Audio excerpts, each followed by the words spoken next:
আমার আল্লাহ বলে বান্দা রে গুনাহ নিয়ে কবরে আইছো না রে বান্দা, আমি তোর আল্লাহ তোকে বড় মোহাব্বত করে সৃষ্টি করেছি, আমি তোর আল্লাহ তোকে বড় ভালোবেসে সৃষ্টি করেছি রে বান্দা, আমি তোকে আদর করে সৃষ্টি করেছি। ওরে বান্দা তুই মনে করছিস আমার চাইতে তোর মা জননী তোকে বেশি ভালোবাসে, তুই মনে করছিস আমার চাইতে তোর আব্বা জান তোকে বেশি ভালোবাসে। ওরে বান্দা তুই মনে করছিস আমার চাইতে তোর বিবি তোকে বেশি ভালোবাসে, ওরে বান্দা তুই মনে করছিস আমার চাইতে তোর সন্তান তোকে বেশি ভালোবাসে। না রে বান্দা না, আমি আল্লাহর চাইতে তোকে কেউ বেশি ভালোবাসে না। জোরে জোরে বলুন সুবহানাল্লাহ। এ যুবকেরা আমার মা খালারা গো, আমার আল্লাহ বলে বান্দা রে আমি যদি তোকে দুই চোখটা যদি আমি অন্ধ করে দুনিয়ার জমিনে পাঠায়া দিতাম, ওরে বান্দা পৃথিবীর এমন কোন সার্জনের ক্ষমতা ছিল না, পৃথিবীর এমন কোন ডাক্তারের ক্ষমতা ছিল না, পৃথিবীর এমন কোন এমবিবিএস ডাক্তারের ক্ষমতা ছিল না তোর চোখের দৃষ্টি ফিরাইয়া দেয়। ওরে বান্দা আমি তোর আল্লাহ তোকে যদি বুবা করে দুনিয়ার জমিনে পাঠায়া দিতাম, বান্দা রে আজকে তুই আমাকে ছেড়ে দিয়া তুই অন্যের দিকে তালাশ করি, অন্যের দিকে দৌড়াস। ওরে বান্দা আমি আল্লাহ যদি তোকে বুবা করে দুনিয়ার জমিনে পাঠায়া দিতাম, বান্দা রে পৃথিবীর কোন ডাক্তার তোর জবানে কথা আনতে পারতো না। ওরে বান্দা আমি আল্লাহ জবান দিয়েছি তোকে রে বান্দা, ওই জবান দিয়ে তোর মাকে তুই হাজারো বার ডাক, ওই জবান দিয়া ওই মুখখানা দিয়া তোর বাবাকে হাজার বার ডাক, তোর বিবিকে ডাক দে, তোর সন্তানকে ডাক দে। কিন্তু বান্দা রে আমি আল্লাহ তোকে যে জবানটা দিয়েছি এর কারণে ওই জবান দিয়া আমি আল্লাহকে মাঝে মাঝে একটু ডাক দিলে আমি আল্লাহ খুশি হয়ে যাব। জোরে বলেন সুবহানাল্লাহ। যুবক রে আল্লাহ পাক আপনার একটা বিবেকের আদালত দিয়েছে। এ যুবকেরা আল্লাহ তোমার একটা বিবেকের আদালত দিয়েছে ভাই, ওই বিবেক দিয়ে একটা বার তুমি চিন্তা করে দেখো, ওই বিবেকের আদালতে একটা বার বিচার করে দেখো ভাই রে তুমি কত বড় আল্লাহর সাথে নাফরমানি করে যাচ্ছ, কত বড় আল্লাহর সাথে তুমি মাস্তানি দেখাচ্ছ। ওরে যুবক আজ একটা মিনিট 5টা মিনিট আপনার নিজেকে নিয়ে চিন্তা করেন, সকাল থেকে আপনি কতটা গুনহার কাজ করেছেন, কতটা নেকির কাজ করেছেন। আমি চিন্তা করে দেখলাম রে বাবা গুনহার কারণে আমাদের হাত না পাক, গুনহার কারণে আমাদের চোখ না পাক, গুনহার কারণে আমাদের জিহ্বা না পাক, গুনহার কারণে আমাদের অন্তর না পাক, গুনহার কারণে আমাদের কান না পাক, গুনহার কারণে আমাদের পা না পাক। কি নিয়া কবরে যাইবারে যুবক আজকে তুমি ভাবছো আমি এখনো মরবো না, কিন্তু কালোখালী থেকে জিয়ার গঞ্জের মাঝখানে কত মানুষ অ্যাক্সিডেন্ট হইয়া কত যুবক দুনিয়াবি থেকে বিদায় হয়েছে না হয়নি বাপ? কত যুবক দুনিয়া থেকে বিদায় হয়েছে। আজ রাস্তার দিকে তাকায়া দেখো যুবকের লাশ, আজ পানির নিচে যুবকের লাশ, আজ ঘরের ভিতরে যুবকের লাশ। হে মুসলমান মা খালারা আমার আব্বা জানেরা যুবকেরা রে কি নিয়া কবরে যাইবা রে বাবা, কি নিয়া কবরে যাইবা? ফিরে এসো তওবা করে আল্লাহর কাছে ক্ষমা চাও, আমার আল্লাহ তোমার জীবনের সব গুনাহ মাফ করে দিবে। জোরে বলেন সুবহানাল্লাহ। ভাই আমি গালি দিতে চাই না, গালি দেয়া কবিরা গুনাহ। কেন আপনাকে গালি দিব? মিথ্যা কথা বলা কবিরা গুনাহ, সুদ খাওয়া কবিরা গুনাহ। ভাই আমার কালেমার ভাইয়েরা কখন জানি আজরাইল এসে আপনাকে আমাকে নিয়ে যাবে, আপনাকে মাত্র 3খানা কাফন দিবে। পুরুষদেরকে দেওয়া হয় 3খানা আর আমার মা খালাদেরকে দেওয়া হয় 5খানা, এর বেশি আর কিচ্ছু আপনাকে দিবে না। যেই জায়গার জন্য আজকের আপনাদের এই সভা, এই দোয়ার মাহফিল বাবাজি, এই গ্রামের এই গোরস্থানে কিন্তু আরো অনেক মানুষের আত্মীয় শুয়ে আছে, কারো বাবা কারো মা এখানে যে কটা মানুষ আছেন এই কটা মানুষেরই কি আসলে এখানে শুয়ে আছে? তা না, কিন্তু কপাল পোড়ারা বাড়িতে বসে আছে। আর এই কবর থেকে ডাক দেয়, আমার সন্তান মনে হয় আমার জন্য একটু দোয়া করবে, আমার সন্তান মনে হয় আমার জন্য একটু চোখের পানি ফেলে কাঁদবে, আমার সন্তান মনে হয় আমার জন্য একটু দান করবে। আরে যুবক, ও যুবক ভাইয়েরা, ফিরে এসো ভাই। এই জায়গাতে একদিন তোমাকেও আসতে হবে, আমাকেও আসতে হবে। আমার নবীর আদর্শে আদর্শিত হয়ে যাও। কবর, হাসর, মিজান, পুলসিরাত সব জায়গা তুমি পার হয়ে যাবা। নবীর আদর্শতে তুমি বৃদ্ধা আঙ্গুলি দেখায়ও না। আমার নবী, আমার দয়ার নবী, আমার নূর নবী কে একজন সাহাবী জিজ্ঞাসা করেছেন, ইয়া রাসূলুল্লাহ, ইয়া হাবিবাল্লাহ, নবী গো আমি কার সেবা করব গো নবী? নবী বললেন, তোমার মা জননীর সেবা করো। দ্বিতীয়বার বলছেন, ইয়া রাসূলুল্লাহ, ইয়া হাবিবাল্লাহ, নবী গো আমি কার সেবা করব? বলে, তোমার মা জননীর সেবা করো। তৃতীয়বার বলছে, ইয়া রাসূলুল্লাহ আমি না কার সেবা করব? বলে, তোমার মা জননীর সেবা করো। চতুর্থবারেও আবার নবী বলছেন, তোমার আব্বা জানের সেবা করো। যুবক রে, এখানে মহিলাদেরকে বাবা একটু সামনে বাড়ায়া দেয়া হয়েছে, কিন্তু আমার মা খালারা ওরা মনে করে আমাদেরকে আল্লাহ আমাদেরকে সম্মান দেওয়ার, সম্মান করে দুনিয়াতে জমিনে পাঠাইনি। এ আমার মা খালারা গো, পৃথিবীর জমিনে এমন কোন ধর্ম নাই রে মা, ইসলামে যতটা তোমাদেরকে সম্মানিত করা হয়েছে, ইসলামে তোমাদেরকে যতটা ইজ্জত দেওয়া হয়েছে, পৃথিবীর বুকে এমন কোন ধর্ম নাই অতটা সম্মান মহিলাদেরকে দেওয়া হয়েছে। জোরে বলেন সুবহানাল্লাহ। এ বাবারা, আমার মা খালা গো, শুনে জানা যে রাতের বেলা মা, আজ থেকে বাবা কয়েকশো বছর আগে রে বাবা আমার হিন্দু ভাইদের ভিতরে একটা প্রথা চালু ছিল। কি প্রথা চালু ছিল? ওই প্রথাটার নাম হলো সতীদাহ। সতীদাহ মানেটা কি রে বাবা? একটা মানুষ, একটা হিন্দু মহিলার যদি বাবা স্বামী মারা যেত, ওই মৃত্যু স্বামীর সাথে ওই স্বামীটা চিতাই জ্বলবে, যেহেতু মারা গেছে কোনো অসুবিধা নাই। কিন্তু যদি ওই মহিলাটার, যেই মহিলাটার স্বামী মারা যেত, ওই স্বামীটাকেও যেমনি ভাবে চিতাই জ্বালায়া দিত, অমনি ভাবে তার বিবিটাকেও জীবিত অবস্থায় চিতাই জ্বালিয়ে দিত। এ বাবা শিক্ষিতরা বলল, এ দেশের মানুষেরা শুনেন, এই ধর্মের আইনে লাথিমার, ধর্মের আইনে লাথিমার। কারণ আমার একটা জলজান্ত বিটি চিতাই বসে বসে আব্বু গো বাঁচাও, আব্বু গো বাঁচাও বলে চিৎকার করে কাঁদবে। আমি বাপ হইয়া সহ্য করতে পারবো না। কিন্তু বাবা গো, ওই ধর্মের আইন পাল্টায়া দিল। কিন্তু আজ থেকে নিয়ে 1400 বছর আগে আমার নূর নবী যে আইন বেঁধে দিয়েছে, আমার নূর নবী যে নিয়ম কানুন বেঁধে দিয়ে গেছে, ওটার উপরে মুসলমানেরা বলবৎ আছে। এখন কিয়ামত পর্যন্ত আমরা থাকবো। জোরে বলেন ইনশাআল্লাহ। বাপ, আমাদের সমাজে মহিলারা দেখবেন এদের ভিতরে পর্দা এখন গোপাল জর্দাতে পরিণত হয়েছে। পর্দা পুরা গোপাল জর্দা হয়ে গেছে। একটা যুবক যখন খেপে যায় বা একটা নারীকে যখন আপনার কোণঠাসা কথা বলে, ওই মহিলাটাই বলছে যে তোমার বাড়িতে মা বহিন নাই, তোমার বাড়িতে মা বহিন নাই। পুরুষ কিছু মানুষ যখন ওখানে জড়িত হয়েছে, ওরা বলছে তোর বাড়িতে মা বহিন নাই। কিন্তু ওই মহিলাটা তো মুসলমানেরই মেয়ে নাকি, আমার আপনার মতন কালেমা পড়া লোকের তো মেয়ে।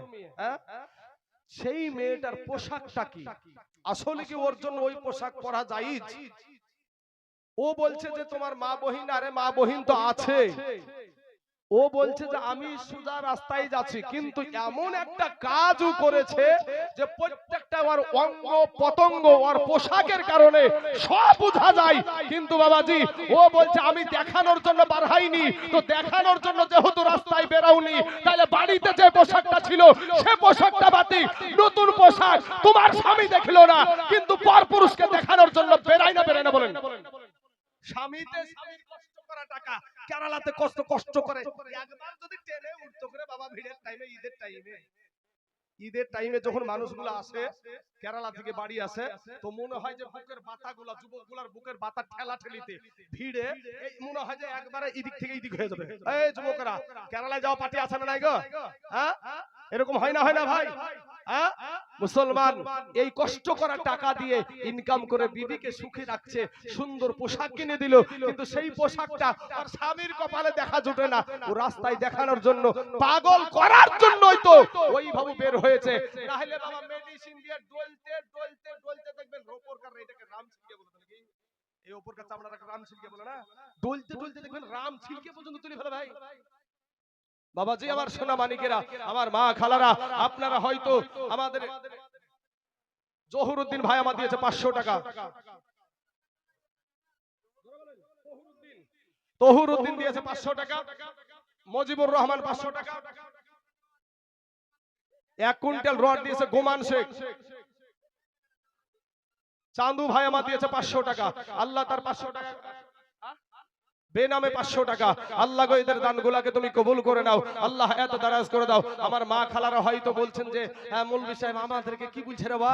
মা শুনেন, আপনারা যাদের জন্য আজকে আপনারা গোটা ব্যাংকে দখল করে নিয়েছে, ব্যাংক যে হ্যাঁ অ্যাকাউন্টের টাকার, ওই ব্যাংকে যান, ওদের ভিড়ে আপনি ঢুকতে পারবেন না। আর আপনি যদি বেশি কিছু করেন তাহলে তো বলবে আমার গায়ে হাত দিল, দিবে আস আপনাকে দিতে লাগলো, সবাই মিলি সাইজ হয়ে গেলেন আপনি।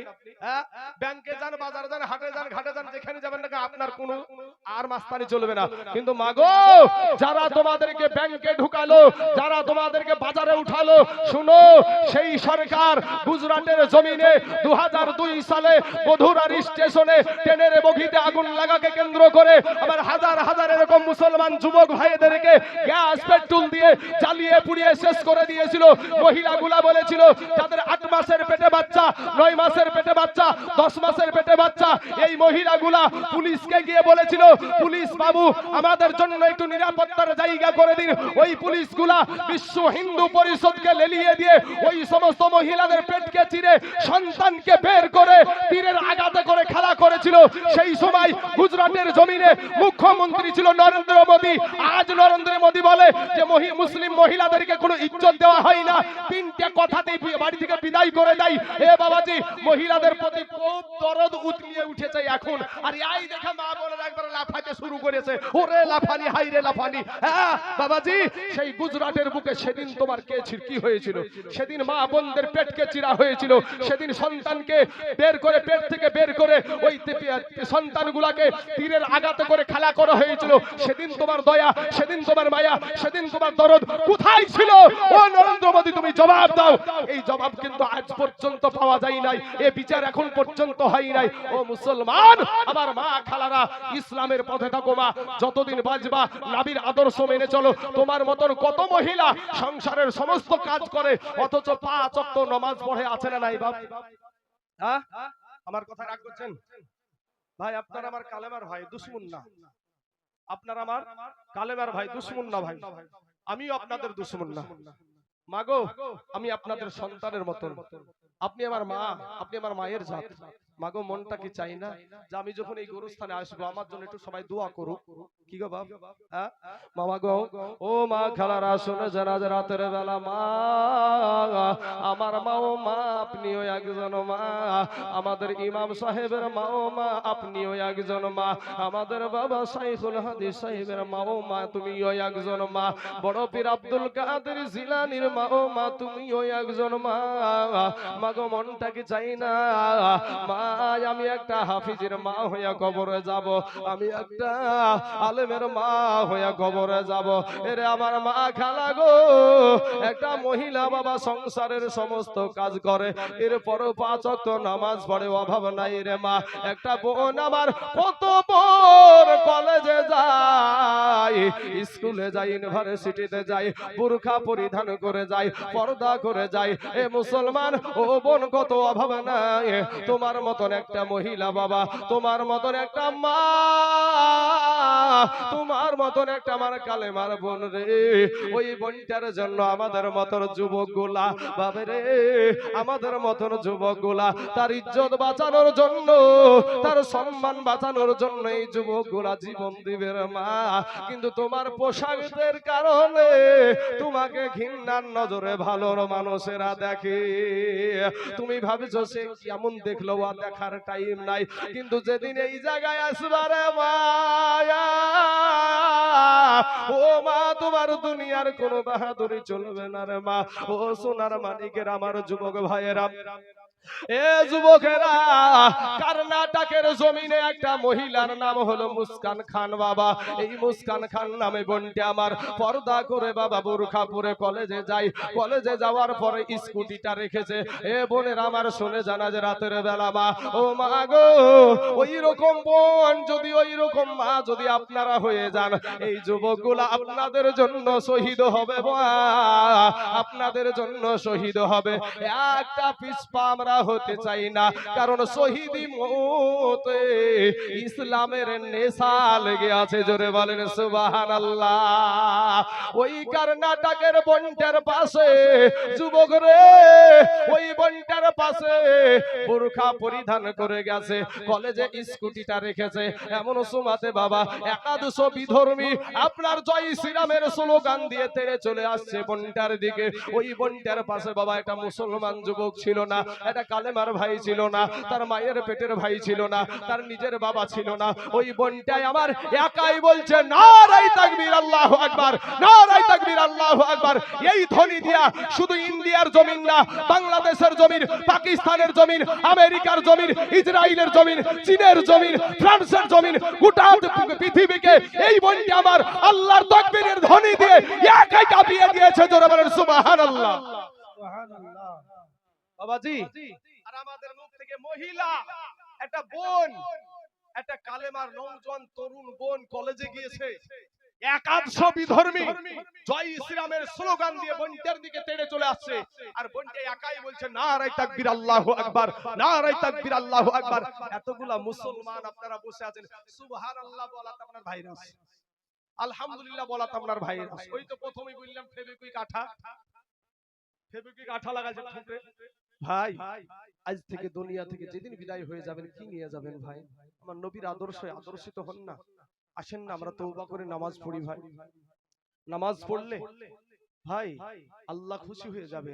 আমরা শেষ নবীর উম্মত, তওবা করে আসে যদি আল্লাহকে বলেন আল্লাহ গো আমার মতন গুনাহগার এই দর্শকের মাঝে আর কেউ নাই, আল্লাহ তুমি, আমি আর জীবনে কোনো দিন গুনাহ করব না, আল্লাহ তুমি আমাকে ক্ষমা করে দাও।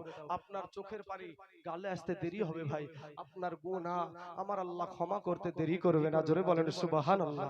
বাবাজি আমার যুবক ভাইরা, ওগো আমার পর্দার আড়ালের মা খালা শুনেন, মা পর্দা করেন মা। মা গো আপনার যদি মাথা দেখা যায় আল্লাহ জাহান্নামে দেবে, আপনার যদি পেট দেখা যায় আল্লাহ জাহান্নামে দেবে, আপনার যদি পিঠ দেখা যায় আল্লাহ জাহান্নামে দেবে। ওরে মা কোন অঙ্গটা আল্লাহ তোমার জান্নাতে দিবে? বাবা গো আজ আমাদের নারীরা বলে ইসলামে মুসলমানদের ভিতরে নারীদের কোনো সম্মান নাই, স্বাধীনতা নাই। আমাদের বিবাহ যখন পড়ানো হয় একটা দেলমোহর বাঁধা হয় না, হয় না ভাই? হয়তো এই দেলমোহরের টাকাতে যদি ওই মহিলাটা কোটিপতিও হয়ে যায়, এরপরেও ওই টাকাতে পুরুষের তার স্বামীর কোনো অধিকার নাই। বুঝেন বুঝেন ভাই? কিন্তু পুরুষ যদি 1 টাকা করুক, 10 টাকা করুক, 20 টাকা করুক, 1000 করুক, 5000 করুক, সব টাকাতে ওর হক আছে না নাই? আছে। ওর বাপের বাড়ি থেকে 14 গোষ্ঠী আসবে তো আপনাকে খাওয়াইতে হবে না? ও খাওয়াতে দায়িত্ব আর না আপনাদের পুরুষদের। তাহলে পুরুষদের কি চাপন বুঝাটা বেশি দেওয়া হয়েছে নাকি? মায়েদেরকে নয়। সুবহানাল্লাহ। আমার নবীকে প্রশ্ন করছে সাহাবী, ইয়া রাসূলুল্লাহ আমি কার সেবা করব? আগে আমার কাছ থেকে সবচাইতে ভালো ব্যবহার পাওয়ার অধিকার কার? বলে তোমার মায়ের। তারপরে কার? বলে তোমার মায়ের। তারপরে কার? তারপরে বলে তোমার মায়ের। তারপরে কার? চতুর্থবার এবার বলছে যে তোমার বাবার। কাকে সম্মান দিল বেশি? মাকে। বাবাজি, এই মা, মায়ের জাত আজকে সেই জায়গা থেকে কত দূরে চলে গেছে আমার মুসলমান ভাইয়েরা। তবে আমার যুবক ভাইদেরকে বলি, ভাই এই বলে তোমরা ভাবিও না যে তোমার মাকে আতা তামাতা বলবা, এরকম না। তোমার মা জনম দুঃখিনী মা যাদের হারিয়ে গেছে, যাদের মা এই জায়গায় চলে এসেছে, যুবকেরা যাদের মা এই জায়গাতে চলে এসেছে, ওই মানুষগুলাকে একটু জিজ্ঞাসা করবা, চাচা গো, দাদু, আপনার মা কেমন ছিল গো চাচা? ওই মানুষটার চোখে পানি ধরে রাখতে পারবে না। ওই মানুষটা বলবে, আমার যেদিন মা দুনিয়া থেকে বিদায় হয়ে গেছে, আমার আব্বা যেদিন দুনিয়া থেকে বিদায় হয়ে গেছে, সেদিন আমার মাথার ছাদ উড়াইয়া গেছে। আহা ভাইরে আমার সোনা মানিকেরা, আল্লাহর নবীর একটা সাহাবী যার নাম হলো হযরত আলকামা রাদিয়াল্লাহু তাআলা আনহু, ইনার জবান দিয়া বাবা কলেমা বের হয় না, ইনার জবান দিয়া কলেমা আসে না। এবার সাহাবীরা তালকিন দেয় রে বাবা, তালকিন দেওয়ার পরও কিন্তু কলেমা বের হয় না। সঙ্গে সঙ্গে সাহাবীরা আমার আপনার নবীর দরবারে গিয়া হাজির। নবীকে গিয়ে বলছেন, ইয়া রাসূলুল্লাহ, ইয়া হাবিবাল্লাহ, নবী গো, আপনার একজন সাহাবী, নবী গো, তার জবান দিয়া কালেমা বের হয় না গো নবী। নবী বলছেন, কালেমার তালকিন দাও। বলে, ওটাও করা হয়েছে। বলে, নবী আমার তো বুঝে নিয়েছে কিসের কারণে তার মুখ দিয়া কালেমা বের হয় না। সাহাবাদেরকে ডাক দিয়া বলে, সাহাবারা রে, তালাশ করে দেখো গো, তার জনম দুঃখিনী মা এই দুনিয়ার জমিনে আছে কিনা, তার আব্বা জান দুনিয়ার জমিনে আছে কিনা। সাহাবারা বলে, ইয়া রাসূলুল্লাহ, ইয়া হাবিবাল্লাহ, নবী গো, আমরা যতটুকু জানি তার আব্বা জান দুনিয়ার জমিনে নাই, তার জনম দুঃখিনী মা এই দুনিয়ার জমিনে আছে। এবার আমার নবী, আপনার নবী, দূরের নবী, টুক টুক টুক টুক টুক টুক টুক টুক করে বাবা ওই বৃদ্ধা মায়ের কাছে চলে গেল। গিয়ে ডাক দিয়া বলে, মা, মা গো, আমি নবী আপনার কাছে এসেছি গো মা, একটা বার বলেন গো মা, আপনি কি আপনার বেটার উপরে আপনি রাগান্বিত হয়ে আছেন নাকি? আপনার বেটার কথাতে আপনি কষ্ট পেয়ে আছেন নাকি? মা জননী বলছেন, ইয়া রাসূলুল্লাহ, ইয়া হাবিবাল্লাহ, নবী গো, আমার জীবন আপনার পায়ের তলে কুরবানি হোক গো নবী।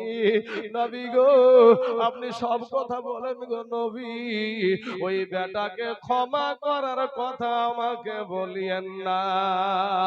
যুবক রে, কার জানি আজ মা নাই রে, কার জানি আজ আব্বা জান দুনিয়ার জমিনে নাই, কার জানি আব্বা যেই কবর থেকে এই মা বাবার ওয়াজটা শুনে গো, ও মুসলমান যুবকের আমার ভাই জানেরা, কার মা জানি আজ জাতক পাখির মতো তাকায় আছে সন্তানের দিকে, মেয়ের দিকে, বাবা বেটার দিকে।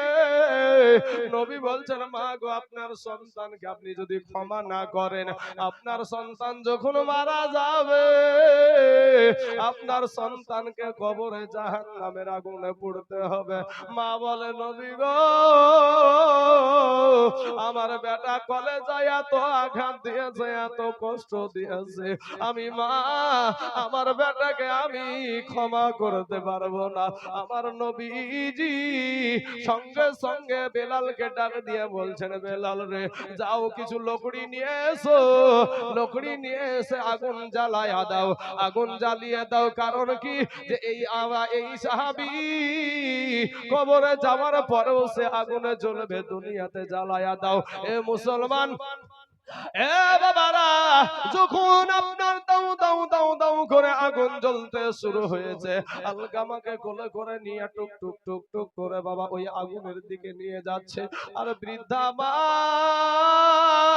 জনম দুঃখিনী মা, 10 মাস পেটে ধরা মা, ওই মা জননী নজর করে দেখে তার বেটাকে ওই আগুনের ভিতরে ফেলতে নিয়ে যাচ্ছে। বাবা, মা জননী জননী চিন্তা করছে আরে যেই বেটাকে আমি 10 মাস পেটে আমি ধারণ করলাম রে আল্লাহ, যেই বেটাকে আমি পেটে নিয়ে আমি একটু খেয়ে শান্তি পেলাম না, একটু শুয়ে শান্তি পেলাম না, 10 মাস আমার খাবারে শুকনায়, আমার 10টা মাস আমার বিছানায় শুয়ে সুখ নাই, শান্তি নাই।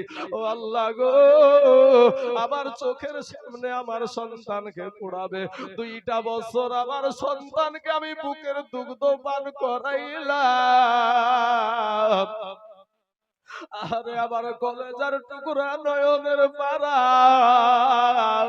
এই সন্তান পড়বে, আমি তো থাকতে পারবো না। ডাক দিয়ে বলেন ইয়া রাসূলুল্লাহ, ইয়া হাবিবাল্লাহ, নবী গো, ওগো নবীজি, আমার বেটাকে আপনি আগুনে নিক্ষেপ করবেন না, আমার বেটাকে আপনি আগুনে ফেলায়েন না, আমি মা জননী, আমার বেটাকে আগুনে পুড়বে, আমি মা হয়ে দেখতে পারবো না। জোরে জোরে বলুন সুবহানাল্লাহ। ও বাবা রে, মা ডাক দিয়া বলে নবী গো, আমি আপনার, আমি মা, আমার বেটাকে আমার অন্তর থেকে আমি মাফ করে দিলাম। জোরে জোরে বলুন সুবহানাল্লাহ। যেমন মায়ে মাফ করে দিয়েছে রে যুবক, সাথে সাথে ওই জবান দিয়া কালেমা বের হয়ে গেল, লা ইলাহা ইল্লাল্লাহ, লা ইলাহা ইল্লাল্লাহ, লা ইলাহা ইল্লাল্লাহ মুহাম্মাদুর রাসূলুল্লাহ সাল্লাল্লাহু আলাইহি ওয়াসাল্লাম। তাই কবি বলছেন, ওরে মায়ের খাদন হে জগৎ জীব,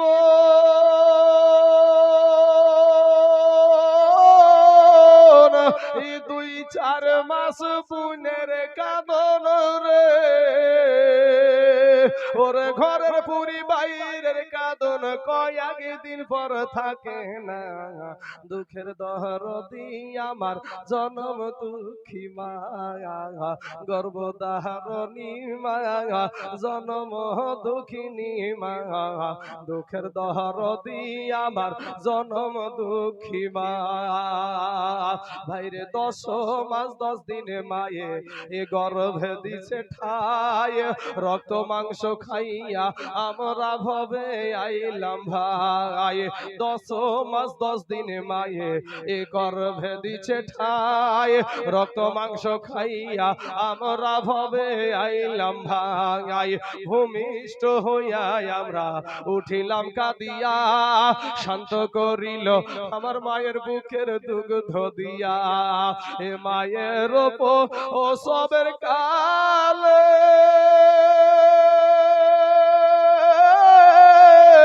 বুক ভেসে যায় নয়ন জলে রে, ও মা সন্তানের কুলে লইয়া ভুলেছে সব যন্ত্রণা, দুঃখের দরদি আমার জনম দুঃখী মায়া, গর্ভধারণী মায়া, জনম দুঃখিনী মায়া, দুঃখের দরদি আমার জনম দুঃখী মা।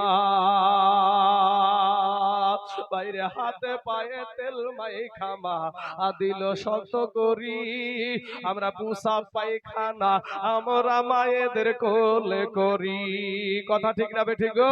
ওরে হাতে পায়ে তেল মাইখামা দিল শত করি, আর পুষা পায়খানা আমরা মায়ের কোলে করি, তবু নামারা করিল ভিজিল গুহে মুতে, আমাদের সুখ নাই রাখিয়া আমার মায়েরা থাকে ভিজাতে, আবার অসুখ হইলে চাইয়া দেখি আমার মাই রইছে বিছানায় বইসা রে। একটা কথা আপনাদেরকে বলি, আমি যখন 7 পাড়ার হাফেজ, তো বাড়িতে এসেছি বাবাজি, গরিব মানুষের ছেলে আমি, তো বাবা, তখন আমাদের মোষ পুষতো, মোষের নাঙ্গল ছিল বাড়িতে, মোষ চড়াতে গিয়েছি। মোষের পিঠে চড়ে কিন্তু মোষ চড়ানো হয়, হয় না, হয় না? হ্যাঁ, তো মোষ চড়াতে গেছি ভাই, লাফিয়ে লাফিয়ে মোষের উপরে উঠতে পারছি না আমি। আমার এই থেকে, এই জায়গাটা থেকে, কাঁচা যেটাকে বলা হয়, এখান থেকে নিয়ে এই নিচ ধরটা বাপ আমার উঠছে না, আর বারবার হয় লড়ি পড়ে যাচ্ছে না, লড়ি পড়ে যাচ্ছে। কোন রকম ভাবে বাড়িতে গিয়ে পৌঁছালাম। আমার এই মাঞ্জা থেকে একের পর আস্তে আস্তে আস্তে আস্তে এই মাঞ্জা থেকে এই নিচ ধরটা আমার পঙ্গু হয়ে গিয়েছিল। যখন আমি সাতপাড়ার হাফেজ, তখন আমার এখান থেকে এটা পঙ্গু হয়ে গিয়েছিল বাপ। 1 মাস নাই 6টা বালিশের উপর আমাকে রাখা হতো, তারপরও আমার পা গুলা চুল হিলানো করে হিলাতে পারতাম না। আমি সাতপাড়ার হাফেজ মানে বুঝতে পারছেন না, যুবক ছেলে, তরুণ ছেলে, উঠতি বয়স, এরকম টাইমে আমার এই অবস্থা। তো বাবাজি 3 মাস এই অবস্থায় আমি ছিলাম। আমার যত আত্মীয় স্বজন সবার কথা কি, মারা যাবে আর বাঁচবে না, এটাই কথা। কিন্তু বাবা এই 3টা মাসে সবাই ভারী হয়ে গিয়েছিল, কিন্তু আমার জনম দুঃখিনী মা, যে মাকে আমি রেখে এসেছি আমার বাড়িতে বাপ, ওই মা কিন্তু আমার 3 মাসের মধ্যে আমার মা কিন্তু আমাকে দেখে ভারী হয়েছিল না। আমার মা সারা রাত আমার পাশে থাকতো। সেই জনম দুঃখিনী মার কথা আমি আজকে আপনাদের সম্মুখে আলোচনা করছি। আমার মা ও মা আপনাদেরও মা, কথা ঠিক না বেটি? আমার মা যেমন আমাকে ভালোবাসে, আপনাদের মাও আপনাদেরকে ভালোবাসে, তাই না বাপ? হ্যাঁ, মাকে ভালোবাসবেন ভাই। যুবক, তোদের পাখানা আগায় দে ভাই, তোদের পায়ে হাত দিয়ে বলি, মাকে কষ্ট দিস না ভাই। মা জননীকে কষ্ট দিয়ে তোমার ইহকাল পরকাল সব কালই তোমার শেষ হয়ে যাবে ভাই। মা জননীকে কোনো সময় কষ্ট দিয়েন না। মা এমন একটা জিনিস যে বাবা, আপনি যেদিন থেকে জন্ম নিয়েছেন মৃত্যু পর্যন্ত যদি আপনি মায়ের সেবা করেন, তবু আপনি মায়ের ঋণ শোধ করতে পারবেন না। আজকে যাদের মা হারায়া গেছে, এই গোরস্থানে যাদের মা শুয়ে আছে, প্রত্যেকটা মা তাকায় আছে, আমার বেটা আমার জন্য দোয়া করবে। কোন কুলাঙ্গার সন্তান যে এই মজলিস ছেড়ে বসে আছে বাবা, কত জায়গাতে আজ মায়ের জন্য একটু দোয়া করতেও জানে না বাপ, একটু কবর জিয়ারত করতেও জানে না। যুবক রে, তাই আপনাদেরকে বলবো, আপনাদের মা বাবাকে কষ্ট দিয়েন না। অনেক যুবক আছে বাবাকে বাবা বলে ডাকে না, আব্বা বলে ডাকে না, আছে না নাই বাপ? অনেক অনেক যুবক আছে মাকে মা বলে ডাকে না। আমাদের গ্রামে একটা লোক বাবা, এখন তো বুঝতে পারছেন না, জোর যার মুলুক তার। আমাদের গ্রামে এমন একটা লোক আছে 5 ওয়াক্ত বাপ নামাজ পড়ে, রমজান মাসে রোজাদার ব্যক্তিদেরকে ডাকে, আপনারা উঠুন সাহারি রান্না করার ব্যবস্থা করুন, অথচ 40 বছর আর বাপকে বাপ বলি ডাকেনি, আর মাকে মা বলে ডাকেনি। আচ্ছা বলেন তো, এই নামাজের, এই আজানের, এই যে সাহারিতে ডাকার, এর কোনো দাম আছে? কোনো দাম নাই ভাই। ও যুবকেরা, আজকে রাত্রি বেলায় মাকে যে বলবো, মা আমি ভুল করে ফেলেছি, মা তুমি আমাকে ক্ষমা করে দাও। যুবক রে, সবাই ক্ষমা না করলে মা থাকতে পারবে না, মা কিন্তু আপনাকে ক্ষমা করবে যতই বড় অপরাধী হোক না কেন। তাই কবি বলছেন, ওরে হাতে পায়ে তেল মায়ে খামা দিল শক্ত করি, পোষা পায়খানা আমরা মায়ের কোলে করি, তবু না মারা করিল ভিজিল গুয়ে ভূতে, আমাদের সুখ নাই রাখিয়া আবার মাথাকে ভিজাতে, আবার অসুখ হইলে হেসায়া দেখি, আবার মাই রইছে বিছানাই বইসারে,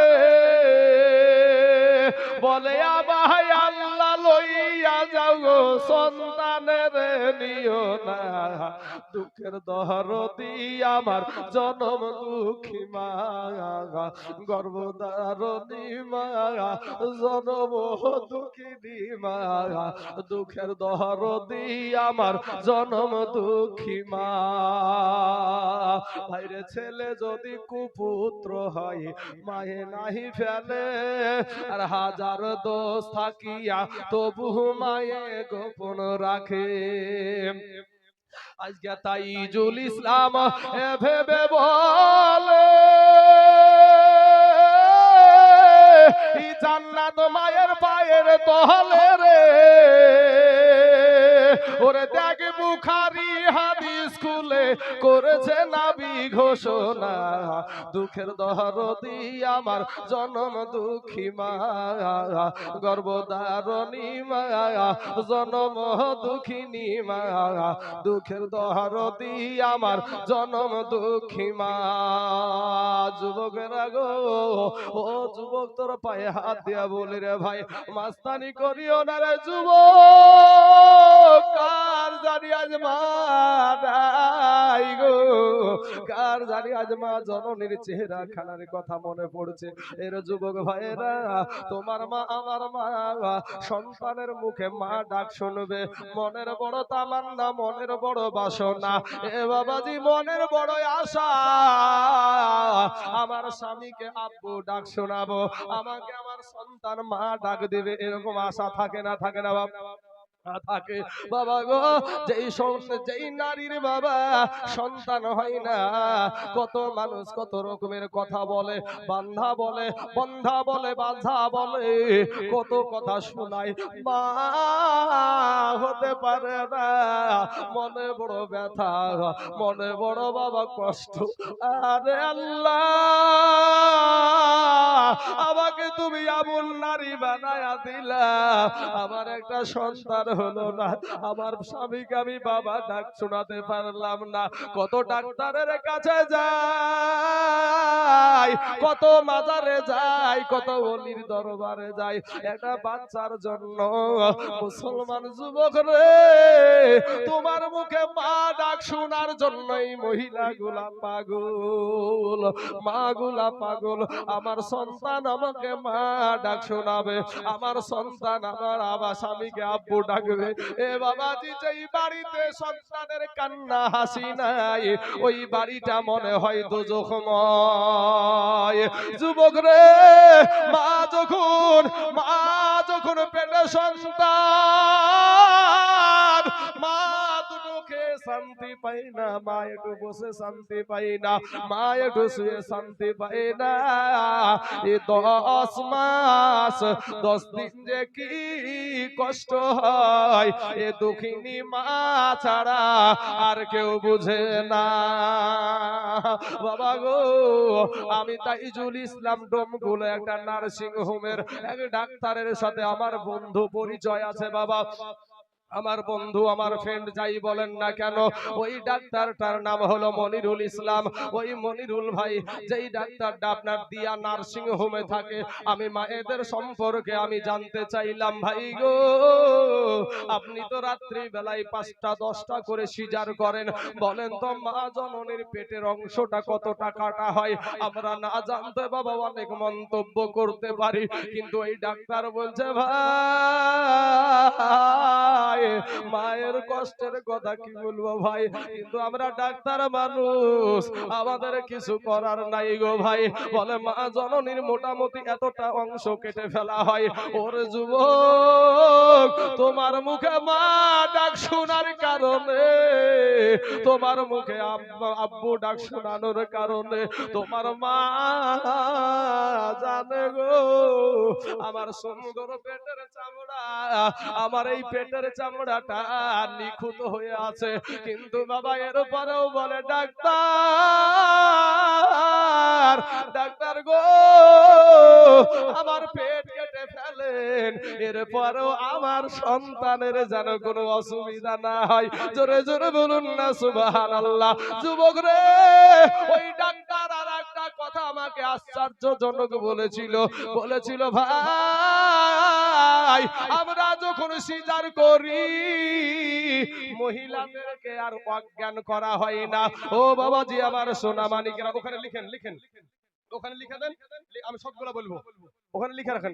বাবাজি আমার সোনা মানিকের, আমার ভাই জানেরা, ও গো আমার আব্বা জানেরা, আমার পর্দার আড়ালের মা খালা গো, ওই ডাক্তারটা বলেছিল, ওই ডাক্তারটা আমাকে জানায়াছিল ভাই রে, যেদিন ওই মহিলাটার সিজার করা হয়, ওই মহিলাটাকে বাবা অজ্ঞান করা হয় না, বেহুশ করা হয় না। কারণ কি জানেন? যে একজনের বাচ্চা আর একজন উলট পালট করে নেওয়া একটা খবর বেরিয়েছিল না বাবা, খবর বেরিয়েছিল। তো ওর কারণে বলছে ভাই আর অজ্ঞান করা হয় না, তাদের জ্ঞান থাকে, তারা অস্ত্র দেখতে পায়, চাকু দেখতে পায়, ছুরি দেখতে পায়, বেডে শুয়ে আছে, কি ভাবু ডাক্তার কি ভাবু মারছে ছুরি, এটাও দেখে। দেখার পরেও মা জননী স্তব্ধ হয়ে পড়ে থাকে। বলে ভাই তারপরে কি করে? বলে সন্তানটাকে যখন বাইরে বের করে মায়ের সামনে দেখা হয়, মা সাথে সাথে মুচকি হাসি দিয়ে দেয়। জোরে বলেন সুবহানাল্লাহ।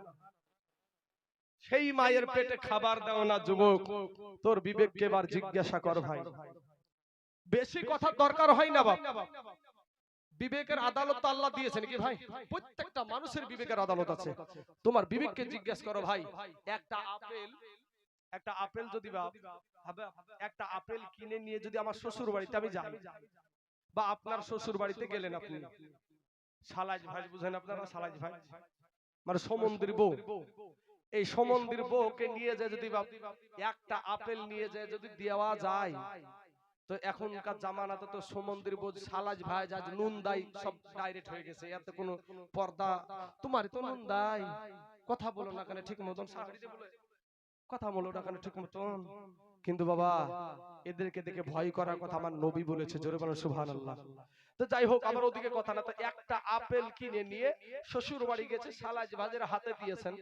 তো এই জায়গাটাকে আপনারা কি বলেন? এটাকে হাতের এই জায়গাটাকে কুনই, আমরা কহিনে টহিনে কুনই বা কহিনে যাই হোক না কেন, ও তো আপনার পাঁজরে কেমন গুতা মারবে, আপনার পাঁজর কানা করে ফেলবে কেন? ওই যে একটা আপেল নিয়ে গেছেন, ওর জন্য লিখে দেবে এতড়ি, ওর জন্য শ্বশুর বাড়ির জন্য বাঁধতে হবে আপনাকে এতড়ি, তাহলে খুশি হবে। আর ওই একটা আপেল নিয়ে গেছেন, তো মঘা বলছে, ওই সালাজ ভাই বলছে মঘা তুমি কাজ পাওনি, তুমি এই একটা আপেল দিয়ে শ্বশুর বাড়িতে উঠে এসেছো। গুতিয়ে খাওয়ার পরে ছুটিয়ে যে শাশুড়িকে যে বলছেন মা দেখেন তো আপনার বৌমা জ্বালাচ্ছে, আপনার বৌমা বদমাইশ করে, বলে তোমারও যে কাণ্ড জ্ঞান নাই, তুমি একটা আপেল হাতে করে কি বিলিয়ে এসেছো বাড়িতে। কি চাচা? কিন্তু আপনি ওই একটা আপেল আপনি কিনার পরে আপনি আপনার মায়ের কাছে যান, একটা নিয়ে যাওয়ার কারণে সালাজ ভাজও খুশি না, শাশুড়িও খুশি না। ওই একটা আপেল কিনে আপনার মায়ের কাছে যান, মাকে গিয়ে বলেন মা, ওগো মা আমার পকেটে টাকা নাই মা, তো তোমার জন্য আমি একটা আপেল নিয়ে এসেছি মা, এটা খেয়ে তুমি খুশি হও। বলেন মা খুশি হবে না বেজার হবে? কথা বলেন না কেন, খুশি হবে না বেজার হবে? খুশি হবে। এই হলো মা। একই বলে মা। ওরে মা দুঃখিনী এই অভাগিনী সন্তানেরই নয়ন মোহনী রে, ওরে মায়েরই চরণের তলে বেহেশতের ঠিকানা, সেই মায়ের তোমরা কেহ দুঃখ দিও না, সেই মায়ের তোমরা কেহ কষ্ট দিও না। যুবক যারা মায়ের সাথে রাগারাগি করে আছো ভাই, ভাই তুমি ভাবছো যে আমার বিবিকে জাতা মাতা বলে, আর তোমাকে তো ভাই কান পড়া, শুধু তোমাদেরকে কান পড়া দেয় না, মৌলবীদেরকেও দেয়। চাচা আপনাদেরকে তো দেয় না তা না, কিন্তু সবগুলাকে মেজারমেন্ট করে চালাতে হয়, কোনো অসুবিধা হয় না। এটা টুক তো এরকম হবি, হাড়ির পাশে হাড়ি থাকলে ঠক্কর লাগবে না বাপ? ঠক্কর লাগবে। তো ভাই সবগুলাকে বিবিকে বলছিলেন তুমি লাঠি দিয়ে বাড়াও শুধু, হুন্না লিবাসুল লাকুম আনতুম লিবাসুল লাহুন্না, স্ত্রী হলো স্বামীর পোশাক আর স্বামী হলো স্ত্রীর পোশাক। কিন্তু কান পড়া দিতে দিতে তোমার মাকে তুমি কি খেয়েছো? এই যে বাজার, ঈদের বাজার গেল, তুমি তোমার বিবির বাজার করলা, সন্তানের বাজার করলা, তোমার আরো শ্বশুর শাশুড়ি শালা টালার বাজার করলা, কিন্তু তোমার মা জননী তুমি বাজার করলা না, তোমার আব্বা জানের তোমার বাজার করলা না। যুবক রে শোনা, তোমাদেরকে একটা কথা বলি, এই কালোখালীর জমিনে বিবিতে লালবাগের লাল ঘর দেখায় যে এরকম ইতিহাস আছে, আছে না নাই গো? বহুত আছে। চাচা বলছে বহুত আছে। মা জননী কটা সন্তানের উপরে কেস করেছে, মাথা লড়াইছে, মানে করেনি। মা লাল ঘর দেখায়নি, এটাই হলো মা। এটাই হলো একটাই শব্দ, একটাই সেন্টেন্স, মা। একটা কত ছোট্ট একটা নাম মা। এতে যে কি মধু আছে আমার আল্লাহ ভালো জানে বাবাজি। সোনা মানিকেরা, আমার ভাই জানেরা, আমার আব্বা জানেরা গো, আমার এতক্ষণ বলার উদ্দেশ্য হলো ভাই রে, আমার নবী বলেছেন তোমার মা জননীর সেবা করো। অতএব যুবক রে, যতটুক পারবা তোমার মা জননী তোমার আব্বা জানকে তুমি খুশি করো, তোমার আব্বা জানের খিদমত করো। পরের বিটি কাল ভাঙা নির পাল্লাই পইড়া যেই মাকে তুমি ঘর থেকে বের করে দাও, ওই মা তোমার জন্য যেই কষ্ট করেছে, যুবক রে, তোমার বিবির যদি স্বার্থে আঘাত লাগে, সাথে সাথে বাবা তোমাকে আঘাত করে কথা বলতে কিন্তু দেরি করবে না। স্বার্থে আঘাত লাগলে বন্ধু কাছ থেকে সরে যায়, স্বার্থে আঘাত লাগলে ভাই পর হয়ে যায় বাবা, স্বার্থে আঘাত লাগলে বিবি আলাদা হয়ে যায়। ও মায়ের পাগলেরা, ও গো ভাই জানেরা, আমার আব্বা জানেরা, আমি আপনাদেরকে বলবো, এমন কোন মায়ের সন্তান এই জায়গাতে আছেন গো, এমন কোন মা জননী এই কবরস্থানে আছে, এমন কোন মা খালাদের মা জননী এই কবরস্থানে আছেন গো।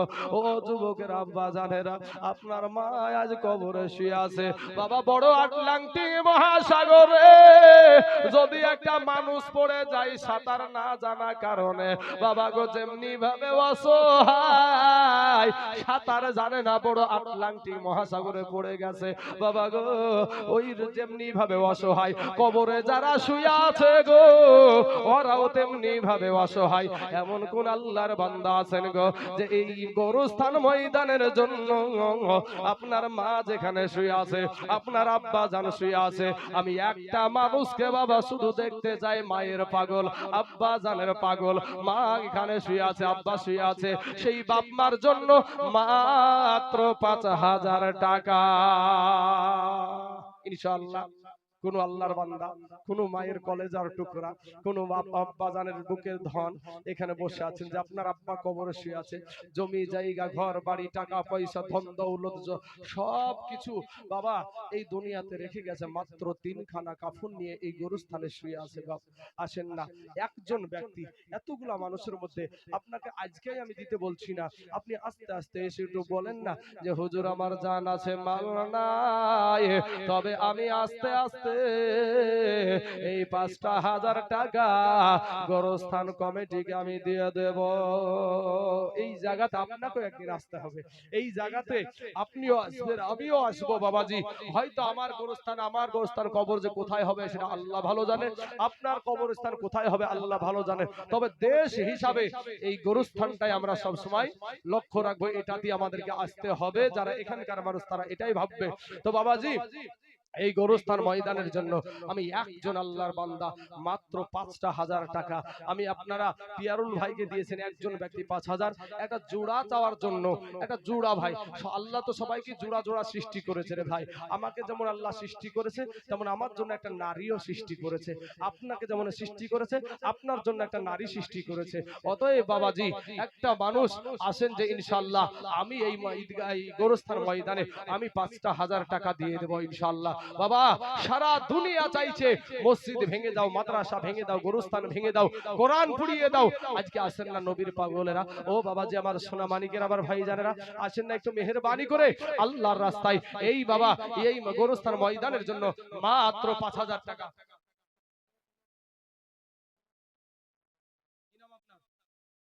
সুবহানাল্লাহ সুবহানাল্লাহ। আল্লাহ গো, আমার সেন্টো ভাই আমার ৩ ব্যাগ সিমিট আর ১,০০০ টাকা আল্লাহ দান করেছে। ওগো আল্লাহ,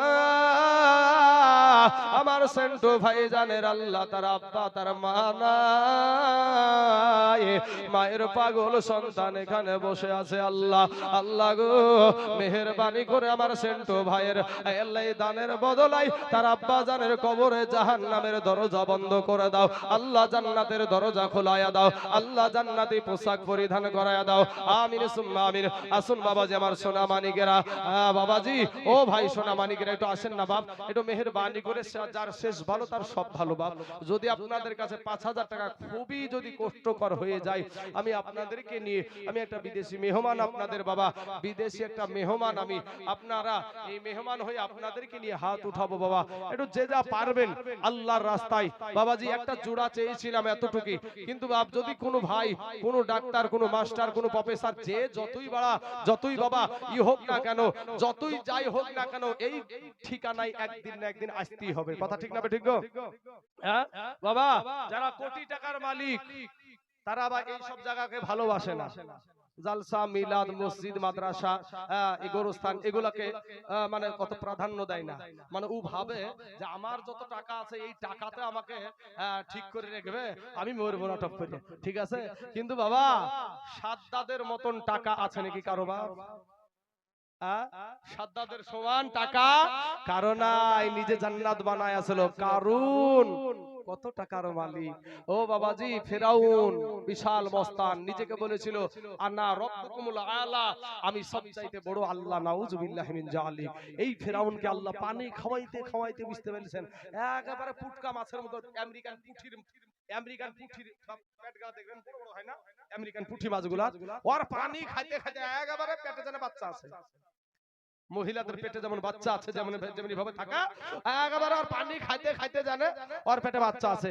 এই এই লাশকে বাবা এখন পর্যন্ত পানিতেও লাই না, মাটিতেও খাই না, পোকাতেও ছয় না, সবাই ঘৃণা করে। বিষয়টা কি? বিষয় হলো আল্লাহ এবং আল্লাহর নবীর সাথে মাস্তানি। নমরুদ বলেছিল যে আল্লাহর সাথে যুদ্ধ করব, আল্লাহর সাথে ছলিমদ্দি কলিমদ্দির সাথে, ছলিমদ্দি কলিমদ্দি থাকলে বাপ রাগ করেন না, কথার কথা বলছি বাপ, কোন ড্যাড ওর মতন ড্যাড ব্যাটারির সাথে বাপ যুদ্ধ করতে আসবে আল্লাহ? আমার আল্লাহ সবচেয়ে নিম্নমানের একটা সৃষ্টি বাপ, মশা। মশা, এই মশা পাঠাইয়া দিয়েছে সবাইকে সাইজ করতে করতে, একটা ন্যাংরা মশা, অসুস্থ মশা আল্লাহর সাথে যুদ্ধ করবে, কত বড় মাস্তান, তাই না? তো এবার আল্লাহ বলছে, আল্লাহকে বলছে ন্যাংরা একটা অসুস্থ মশা, জ্বর হয়েছে, জ্বর অসুখ হয়েছে মশাটা। তো ন্যাংরা মশাটা বলছে আল্লাহ গো, আমার জন্য, আমি ন্যাংরা বলে অসুস্থ বলে আমার জন্য কেউ নাই? বলে তোর জন্য প্রধানমন্ত্রী আছে, তোর জন্য মেন স্বরাষ্ট্রমন্ত্রী আছে, ও যাই লুকিয়ে বসে আছে, বুঝতে পারছেন? আল্লাহর ইশারায় যাইয়া বসবি তো বস কপালে বসে যাবে, আর যেমন মারতে যাবে কি আর ফনাত করে উড়ি গিয়ে লাকের ভিতর দিয়ে মাথার মগজ। এত বড় মাস্তানের যখন মাথার মগজে বসে যাবে, তখন এবার বলেন তো এই যুবকেরা, আমাদের শরীরে যদি মশা বসে ভাই, ইঞ্জেকশন দেয় না, চুইয়ে খাই রে ভাই, ইঞ্জেকশন দেয়। তো যখন ইঞ্জেকশন শুরু করিয়েছে, বুঝতে পেরেছেন, তখন এই নুমুরি দিয়ে তখন বলছে ওরে আমাকে একটু মাথাটা টিপ রে, মাথাটা টিপ। আমাদের যন্ত্রণা টন্ত্রণা হলে বলি না যে বিবি গো একটু মাথাটা টিপে দাও তো, খুব যন্ত্রণা করছে, বলি না এরকম? তো বুঝছে এই মাথা টিপ, মাথা টিপ, মাথা গেল, মাথা গেল, অথচ আল্লাহর সাথে যুদ্ধ করবে, আল্লাহর সাথে। এখান থেকে যাই আপনি বেশি লাই অসুস্থ হয়ে যদি এখানে যারা উঠাউঠি ঘোরাঘুরি করে বেড়াচ্ছে, শোনার চেষ্টা নাই, মানে নিজের কোনো ই নাই, এই ছেলেটা বাড়িতে যায় বাবা অসুস্থ হোক, তখন বলবে আল্লাহ গো আমার ছেলেটাকে পাইলিয়া, আল্লাহ আল্লাহ আমার ছেলেটাকে পাইলিয়া, ও তখন আল্লাহ আল্লাহ করে জিকির, ওরে এমন জিকির করবে যেন একেবারে দরবার শরীফ ফেল হয়ে যাবে। তখন খুব আল্লাহ আল্লাহ বিপদে পড়লে এই নমরুদ দিয়ে তখন বলছে মাররে মাররে মাররে মাররে করতে করতে করতে করতে বুঝতে পারছে না, আর একবার বলছে জুতি দিয়ে মার, আর যেমন বাবা জুতি দিয়ে মারিয়েছে আর ঠান্ডা হয়ে গেছে। জুতিয়ার বাড়ি খুব সম্মানীয় নাকি ভাই? জুতিয়ার বাড়ি খেয়ে বাবাজি এই নমরুদ দুনিয়া থেকে বিদায় হলো। কবি বলছেন কোটি টাকার মালিক দেখো এই অভাব হয় না দূর, আর গরিবি ঘুমায় আরাম করে মনটা বাহাদুর। ফেরাউনের লাশটা দেখো এ মিশর জাদু ঘরে, খাই না মাটি পোকা মাছি সবাই ঘৃণা করে। মিল আছে তো? এখন আপনারা বলতে পারেন কোটি টাকার মালিক, কোটি টাকার মালিক, তারা বা কিসের অভাব কিসের দুঃখ? আর মৌলভী সাহেব উল্টে ওয়াজ করছে যে ওর কোনো টেনশন নাই, ওর খুব টেনশন। কোটি টাকার মালিক দেখো অভাব হয় না দূর, গরিব ঘুমায় আরাম করে মনটা বাহাদুর। আপনি বহরমপুরের বাজারে যান, বিবিও চাকরিজীবী মিলিয়ে এলেন, এই বুঝা বুঝিয়েন না। কোটি টাকার মালিক দেখো অভাব হয় না দূর, গরিব ঘুমায় আরাম করে মনটা বাহাদুর। এটুকুর শুধু আমি ব্যাখ্যা দেব বাপ। আজ আপনি বহরমপুরে যান, বিবিও চাকরিজীবী, স্বামীও চাকরিজীবী। দুপুর বেলায় যারা বিবাহিত পুরুষ যাদের বিবি বাড়িতে আছে তারা কার হাতের রান্না খাবার খাইয়েছেন বাপ? কথা বলেন না কেন গো? বিবির হাতের না? হ্যাঁ, হোটেলে কি বলছেন গো? সুবহানাল্লাহ। তো যাই হোক, আমরা যে যাই বলুক না কেন এটাই সত্য যে আমরা বিবির হাতের রান্না করা খাবার খেয়ে এসেছি নাকি? হ্যাঁ, এটাই হলো সত্য কথা। তো কিন্তু ওই আপনি বহরমপুরে যাবেন, বিশাল বিশাল বিল্ডিং, আর বিবিও চাকরি করে আর স্বামীও চাকরি করে। এই কোটি টাকার মালিক আর স্বামীটার কপালে ওর বউর হাতের রান্না করা খাবার জুটে না ভাই। ওর কপালে ওর বিবির হাতের রান্না করা খাবারটা জুটে নাই। কপাল পুরা কোটি টাকার মালিক, টাকার অভাবে নাই, কিন্তু আর বউর হাতের যে মায়া ভরা একটা রান্না, সেই রান্না করা খাবার জুটে না বাবা। কোথায় পেল খাবারটা? কোথায় পাই? তারা কি খাই না? খাই। বাড়িতে একটা চাকরানি আছে, ওই চাকরানির হাতে রান্না করা খাবার খেতে হয়। আর আমরা বাবা গরিব মানুষ, আপনারা খেটে খাওয়া মানুষ, 300 টাকা ইনকাম করেন, 200 টাকা ইনকাম করেন, এই করার পরে তারপরেও কিন্তু আপনার বিবির হাতের রান্না করা খাবার খান। কথা ঠিক না ঠিক? এমনও কিছু বিবি আছে মাঠে থেকে বাবা, স্বামী যদি গরমে আসে তো স্বামীর ঘামগুলা নিজের আপনার আঁচল দিয়ে মুছিয়ে দেয়, এরকম আছে না বাবা? তবে এই বাপজিদের বয়সের মহিলারা বেশি ভালো, এই এদের বয়সের, এদের এই মহিলাগুলো মা যারা দাদির বয়সে তারা কিন্তু খুবই ভালো। এখনকার সব বুঝতে পারছেন হাইব্রিড উঠছে। এখনকার মহিলাদের কিছু কিছু মহিলা, সব মহিলা না, কিছু কিছু মহিলার মুখে যদি বাপ জব দেয়া যায় আটা হয়ে বেরিয়ে যাবে। স্বামী একবার বাইরে থেকে আসবে বাবা, এই যে এখন পাটের সময়, পাটের সিজন, পাটের ভুঁই থেকে রক্ত একবার গরম হয়ে আসবে, বিবি গো এক গ্লাস পানি দাও তো। তো বলে দেখতে পাও না আমার হাতে কাজ, পতাকা বিড়ি বাঁধা শিখেছে বাবা, বিড়ি বাঁধা শিখেছে, ওই দেখো গিলাস আর ওই দেখো টিউবওয়েল, নিচে চিপিয়ে খাও। তখন এবার এই তো গরম থেকে এসেছে, বুঝতে পেরেছেন, ভরাম করে একটা দিয়ে দিয়েছে, আরে আমি এই রোদ্দে থেকে আসছি আর তুই এক গ্লাস পানি দিলি না, ভরাম করে দিয়ে বলছে আমার বাপ তোমাকে মারার লাগি দিয়ে পাঠাচ্ছে নাকি? হ্যাঁ, তখন এখন পুরুষ মানুষ এর রাগ বেশি, ই উঠে বলছে আমি তখন মারিছি তো তোর বাপ কি করবে? বলে আমার বাপ করবে না, আমি করব, এখন আমি যথেষ্ট। সরকার যে পাওয়ার দিয়েছে, সরকার যে পাওয়ার দিয়েছে, আমি যথেষ্ট, তুই কি করবি? মহিলা সমিতিতে যাব, লালবাগ যাব, তোমার ভিটেতে ভোট দিয়ে মুনি ছেড়ে দেব, আছে না নাই? হ্যাঁ, কিন্তু অনেক মহিলা আছে না বাপ, ইজ্জতের মালিক, সম্মানের মালিক আল্লাহ। মা অনেক মা বোন আছে, তারা সম্মানকে, ইজ্জতকে ভালোভাবে হেফাজত করে চলে। আল্লাহ যেন সেই সমস্ত মা বোনদেরকে এইরকম হেফাজত করে, সবাই বলেন আমিন। তা বাবাজি যেই কথাটা বলছিলাম, যে এবার এই মহিলারা তারা যখন বৈকাল বেলা হয়, বহরমপুরে একটা ফিল্ড আছে যুবকেরা, একটা স্কয়ার ফিল্ড আছে না নাই ভাই? স্কয়ার ফিল্ড আছে, ওই ফিল্ডে দেখবেন বৈকাল বেলাতে একেবারে সব ঝাগ বেঁধে বেড়ে বেড়াচ্ছে, ঠিক আছে? কোনটা যে কার বউ আর কোনটা যে কার বিটি কিছুই নাই, কিছুই ঠিক নাই বাবাজি। এখন এই কোটি টাকার মালিক এসে দেখছে বাড়িতে সন্ধ্যা 7টার সময় এসেছে, মামুরের মতন, এতিমের মতন বাড়িতে ঢুকছে বাবা, ঢুকে দেখছে বিবিও নাই, বিটিও নাই, বেটাও নাই, টেনশন। বিবিকে কিছু বললি তো বৃদ্ধা আঙ্গুল দেখাবে, তোর চাকরি করার টাকা আমি খাই না, আমার চাকরি করা আমি টাকা খাই। কথা ঠিক না ঠিক? হ্যাঁ, তো এখন বিবিকেও বেশি চাপ দিয়ে কথা বলতে পারে না। সন্ধ্যা 7টাতে বাড়িতে প্রবেশ করেছে, এতিমের মতন, মাউড়ের মতন বাড়িতে ঢোকার পরেই বাবাজি বিবি নাই, বেটাও নাই, বিটিও নাই, টেনশন। বিটি যে কার সাথে প্রেম করে বেড়াচ্ছে তার ঠিক নাই, বেটা যে কার সাথে মাতলামি করছে মদ খাইয়া তাও ঠিক নাই, আর বিবি যে কার সাথে কখন যায় তাও তো ঠিক নাই। এতিমের মতন বাবা ওই চাকরানির হাতে দুটো ভাত খাইয়া মাউড়ের মতন বালিশে মাথায় দিয়ে শুয়ে পড়লো। কিন্তু বাবা আপনারা গরিব মানুষ, খেটে খাওয়া মানুষ, আপনারা সারা দিন মানে হাড় ভাঙা খাটনি করেছেন, 300 টাকা ইনকাম করেছেন, সন্ধ্যা 6টাতে আপনি বাড়িতে প্রবেশ করবেন, আপনার বিবিও বাড়িতে, আপনার বিটিও বাড়িতে, আপনার বেটাও বাড়িতে, আপনি সন্ধ্যা 7টাতে আপনি প্রবেশ করবেন, আপনার বিবি বাড়িতে। কথা ঠিক না ঠিক ভাই? আপনার বিবি বাড়িতে, আপনার বিটিও বাড়িতে, আপনি সন্ধ্যা 8টার সময় বাড়িতে প্রবেশ করবেন, আপনার বিবিও বাড়িতে, আপনার বিটিও বাড়িতে। এ বাবাজি ও টাকা কোটি টাকা ইনকাম করে, এরপরেও টেনশনে ঘুম হয় না, বেটা কই রে, বউ কই রে, আর বিবি বা কই রে, এই টেনশনে ঘুম আসে না। কিন্তু 300 টাকা বা খেটে খাওয়া মানুষ, এই মানুষটা বাড়িতে প্রবেশ করার পরে, বিবির হাতের রান্না করা খাবার খাওয়ার পরে, বিবিকে আপনার বিবিকে নিয়ে, বেটাও তো বাড়িতে, বিটিও বাড়িতে, কোনো টেনশন নাই, বিবিকে নিয়ে নরম বিছানায় শুয়ে গেল, বিবির গলাখানা জড়িয়ে ধরে এমন ভাবে নো টেনশনের ঘুম দেয় রে বাবা। এই সারাদিন মান খাটাখাটনির কারণে শরীরটা ক্লান্ত হয় না চাচা? শরীরটা ক্লান্ত হয়ে যায়, নাকে একটা ডাক হয় না, হয় না ভাই? নাকে ডাক হয় না? ওরে ভাই নো টেনশনের এমন ডাক দেয়, নাকের ডাকে মনে হয় যে ডাক্তারের হরেন পর্যন্ত ফেলে যাবে, কোনো টেনশন নাই তো। আর বাবাজি ওই কোটি টাকার মালিকের কোনো ঘুম আসে না, টেনশন। যার যত টাকা আছে তার তত দুশ্মনও আছে। একটা জিনিস মনে রাখবেন, হ্যাঁ, যার যত টাকা আছে তার তত দুশ্মন আছে। ওরে সুদের টাকাই বন্ধু তুমি হইছো বড় লোক, এ দেখলে পারে দেই রে সালাম শত শত লোক, দেখলে পারে দেই রে সালাম শত শত লোক। যার টাকা আছে সুদ খেয়ে খেয়ে খেয়ে বাবা, তাদেরকে সম্মান মানুষ ওপরে করতে পারে, ভিতরে কিন্তু ঘৃণার নজরেই দেখে। হ্যাঁ, তাই কবি বলছেন ওরে সুদের টাকাই বন্ধু তুমি হইছো বড় লোক, এ দেখলে পারে দেই রে সালাম শত শত লোক।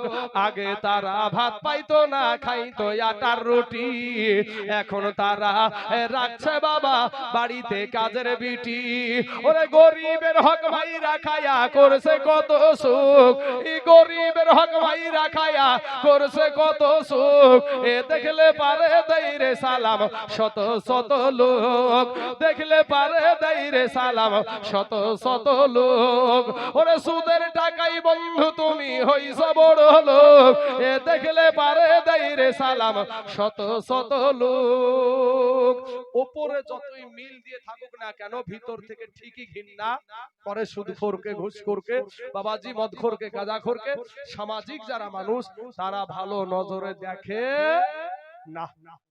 বাবাজি আমার সোনা মালিকেরা, আমার ভাই জানেরা, আমার আব্বা জানেরা, আমার পর্দার আড়ালের মা খালারা, তাই কবি বলছেন কোটি টাকার মালিক দেখো এ অভাব হয় না দূর, আর গরিব ঘুমায় আরাম করে মনটা বাহাদুর। ফেরাউনের লাশটা দেখো এ মিশর জাদু ঘরে, খাই না মাটি পোকা মাছি সবাই ঘৃণা করে। হৃদয় থাকিতে যার এ নম্রতা সদা, রহমত আসিবে সে প্রভুর ওয়াদা। বড়র বড়াই থাকলে দিলে, এ বড়র বড়াই থাকলে দিলে এ রহমত আসবে না, আর নিজেকে নিজে ছোট মনে করিও সদা।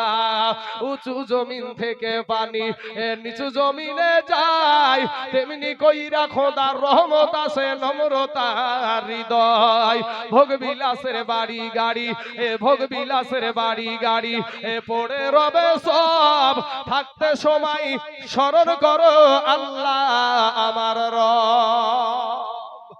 বাবাজি আমার সোনা ভাইয়েরা, আমার আব্বা জানেরা গো, আপনাদেরকে একটা কথা শেষ বেলায় আমি অনুরোধ করি, বাপ নিজে নামাজ পড়েন এবং সন্তানদেরকে নামাজি বানান। খোদার কসম কিরে বলি ভাই, আপনার সন্তান যদি আটকা পড়ে যায় কিয়ামতের দিনে, ওই সন্তান বলবে যে আমার মা আমার বাবা স্কুলে না যাওয়ার জন্য আমাকে থাপ্পড় মেরেছে, আমি কলেজে যাওয়া না যাওয়ার কারণে আমাকে আঘাত করেছে, আমি মাঠের কাজ না করার কারণে আমাকে আমার মা আমার বাবা আঘাত করেছে, কিন্তু মসজিদে যাওয়ার জন্য আমার মা আমার বাবা একটা দিনও আমাকে বলেনি, একটা আঘাতও করেনি। অতএব আমি যদি জাহান্নামে যাই তাহলে আমার মাকেও দিতে হবে, আমার বাপকেও দিতে হবে। বেনামে একজন দিয়েছে 1000 টাকা। আল্লাহ গো, ওগো আল্লাহ রব্বুল আলামিন, তুমি দয়া করে মেহেরবানি করে আল্লাহ ওই বেনামির 1000 টাকাকে আল্লাহ তুমি কবুল করে নাও। আল্লাহ কাল কিয়ামতের মাঠে আল্লাহ তার গোপনের গুনাহগুলো আল্লাহ তুমি হাজার হাজার লক্ষ লক্ষ কোটি কোটি সহস্র কোটি কোটি মানুষের সম্মুখে আল্লাহ তুমি প্রকাশ করে দিও না। আল্লাহ তুমি গোপনে গোপনে আল্লাহ তুমি মাফ করে দিও। আমিন সুম্মা আমিন। বাবাজি আমার সোনা মানিকেরা, আমার যুবক ভাইয়েরা, আমার পর্দার আড়ালের মা ও খালারা গো, আপনাদের বলবো মা আপনারা পর্দা করবেন, মা পর্দা করেন, আল্লাহকে খুশি করেন, আল্লাহকে খুশি করেন। বাবাজি আমার সোনা মানিকেরা, আমার মা খালারা গো, আপনাদেরকে শেষ বেলায় এই 15টা মিনিট আপনার কিছু বলার আছে বলেন, ফটাফট বলেন। নুরুল হুদা ভাই আমার দিয়েছে 500 টাকা, খাইরুল ভাই আমার দিয়েছে 500 টাকা, সুমন ভাই আমার দিয়েছে 100 টাকা, হাকিম ভাই আমার দিয়েছে 400 টাকা, মৌসিম দিয়েছে 100 টাকা, রাহুল রাহুল দিয়েছে 100 টাকা, বেনামে ভাই আমার দিয়েছে 2200 টাকা, আক্তারুল দিয়েছে 500 টাকা, নাজিরুল 500, শব্দর আলী 500 টাকা। মহিলাদের তরফ থেকে আমার মা খালাদের তরফ থেকে আবার দিয়েছে 7500 টাকা। আল্লাহ গো, এদের দানগুলোকে তুমি কবুল করে নাও। আল্লাহ হায়াতে দারাজ করে দাও। আল্লাহ রুজি রোজগার তুমি বরকত দান করো। আল্লাহ আসমানি বালা, জামিনি বালা, রুহানি বালা, সমস্ত বালা মুসিবতকে আল্লাহ তুমি দূর করে দাও। প্রধান বক্তা চলে আসবে বাবা, তো তার বাবা যে আমার সোনা মানিকেরা, রহমান 2 বস্তা সিমেন্ট, শাহজাহান 1 বস্তা সিমেন্ট। ভাই আপনারা অনেকেই দান করেছেন, তো বাবাজি অনেক আমার হাতে যারা দিয়েছেন তাদের বাবা মা এখানে শুয়ে আছে।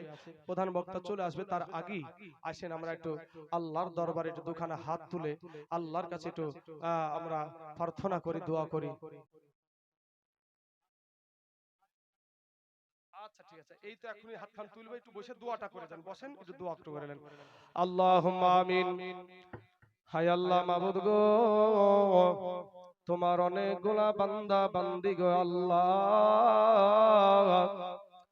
ওগো দয়ার মালিক, কেউ 5000, কেউ 1000, কেউ 1500, কেউ 2000, কেউ 500, কেউ 100, কেউ 50। রব্বুল আলামিন মাবুদ আল্লাহ গো, কেউ রডও দিয়েছে আল্লাহ রব্বুল আলামিন, কেউ শিমির দান করেছে আল্লাহ গো। আমি জানি না রে মাবুদ, কার দুনিয়ার জমিনে মা জননী দুনিয়ার জমিনে নাই আল্লাহ গো, কার জানি মা কবরে শুয়া ডুকরে ডুকরে কান্দে গো আয় আল্লাহ,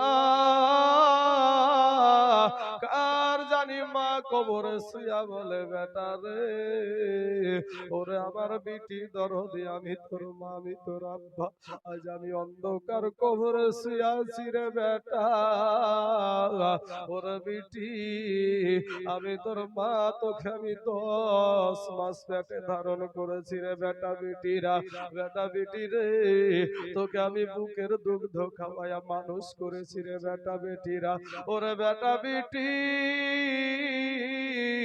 2 বছর 2.5 বছর তোকে আমার বুকের দুগ্ধ খাওয়ালছি, আজ আমি তোর মা, আমার কবরের কাফনের কাপড়ে জাহান্নামের আগুন এসে দাউ দাউ করে জ্বলছে রে বেটা বেটিরা, একটা বার আমাদের জন্য দোয়া কর ওগো আল্লাহ, কার জানি মা কবরে শুয়াই এইভাবে হাউ মাউ করে কান্দে গো আল্লাহ, মেহেরবানি করে আমাদের মা জননীর এই দানের বদলায় তাদের মা জননীর কবরখানাকে আল্লাহ তুমি রিয়াজুল জান্নাত বানায়া দাও আয় আল্লাহ, কার জানি আব্বা জানি দুনিয়ার জমিনে নাই গো আল্লাহ, আল্লাহ গো, কার আব্বা কবরে শুয়া হাউ মাউ করে কান্দে রে বাবু, কার আব্বা জানি কবরে শুয়া বলে বেটা রে, ওরে আমার বেটি আমি তোর আব্বা লোকের জমিতে মুনিশ দিয়া পাড় দিয়া সারাদিন মানে হাড় ভাঙা খাটনি করে রে বেটা বেটিরা, আমি তোদের মুখে অন্ন তুলে দিয়েছি, খাবার তুলে দিয়েছি, একটা বার কি আমার কথা মনে পড়ে না আল্লাহ গো, এরকম আব্বা জান জানি কার কবরে এই গরুস্থান ময়দানে শুয়ে আছে রে মাহবুব, আয় আল্লাহ তাদের সন্তানেরা তারা বেটা বেটির আজকে হাত তুলেছে, দান করেছে আল্লাহ মেহেরবানি করে তাদের আব্বা মায়ের কবরে জাহান্নামের দরজা বন্ধ করে দাও আল্লাহ, জান্নাতের দরজা খোলায়া দাও আল্লাহ, জান্নাতি পোশাক পরিধান করায়া দাও রব্বুল আলামিন মাবুদ, আমাদের মধ্যে অনেকের দাদা নাই, দাদি নাই, নানা নাই, নানি নাই, খালা নাই, ফুফু নাই, আত্মীয় স্বজন কবরে শহীদ হয়ে গেছে গো আল্লাহ, আল্লাহ গো তাদের কবরের আযাবকে মাফ করায়া দিন রব্বুল আলামিন মাবুদ, আল্লাহ আমরা যারা হাত দিয়ে দান করেছি আল্লাহ, এই হাতের দ্বারাই, পায়ের দ্বারাই, চোখের দ্বারাই, মুখের দ্বারাই, সাগিরা কাবিরা, জানা অজানা, ছোট বড়, জাহিরি বাতেনি, জীবনে কত গুনাহ করেছে গো আল্লাহ, আমাদের জীবনের গুনাহকে তুমি মাফ করায়া দাও রব্বুল আলামিন, দিন গুনাহ নিয়ে কবরে যেতে চাই না রে মাওলা, একটা সেকেন্ডের আযাব আমরা সহ্য করতে পারবো না গো আল্লাহ রব্বুল আলামিন। মাবুদ মেহেরবানি করে দয়া করে আমাদের জিন্দেগির গুনাহকে তুমি মাফ করে দাও আমার দয়ার এ মাওলা রে।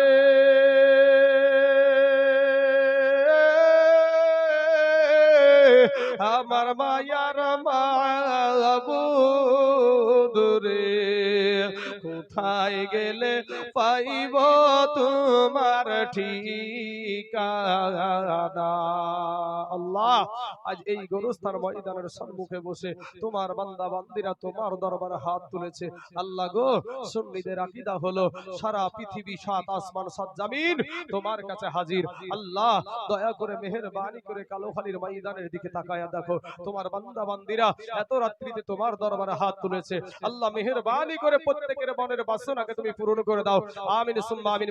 লা ইলাহা ইল্লাল্লাহু মুহাম্মাদুর রাসূলুল্লাহ।